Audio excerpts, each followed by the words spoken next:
Hey folks, I'm Collin from the Grafana Sharing Squad, and today I'd like to show you how you can configure template variables when loading saved queries. Here, you can see them at the panel edit screen on a dashboard with some template variables already established. Now, I would like to load in a query from saved queries to display CPU load of an instance. Previously, variables weren't fully supported within saved queries. Queries with incompatible variables would present a warning alert mentioning that certain contexts like Explore wouldn't allow the loading of these queries. And even if users were allowed to, they would then have to manually look through potentially long and complex queries and tweak each occurrence by hand. To remove this friction, when adding and replacing queries, we've introduced a template variable configuration panel. Let's try it out. First, I'll click to add a saved query. You can see here that I've saved a query from a different dashboard using a differently named variable called otherNode. The dashboard we're currently on doesn't have a variable with its exact name. However, there is one we'd like to switch to already present called node. If you look below, you can see a new panel presenting options to substitute your template variables for. Upon loading the query into context, the query's variables will be mapped to the values of your choosing. Please note that any selections you make inside this panel will not overwrite the actual saved queries, only the version sent upon selection. In the panel, you will see a dropdown for each unique variable inside your saved query.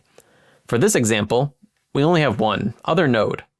When you open the dropdown, you'll see multiple options presented to you.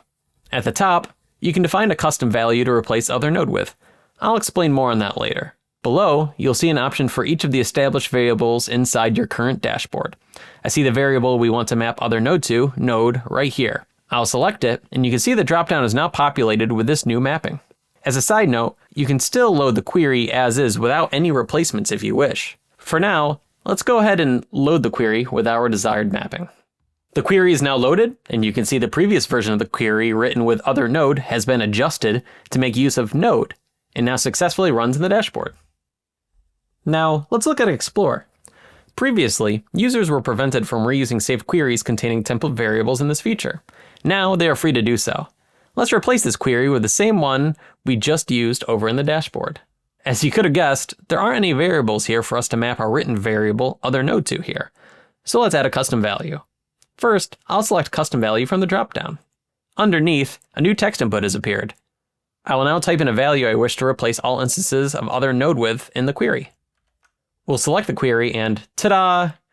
Once again, the written variable inside the saved query has been easily replaced with a value of my choosing, without me having to make manual edits to an already loaded and potentially complex query. I hope you enjoy this new compatibility between saved queries and template variables, and please share any feedback you might have with us.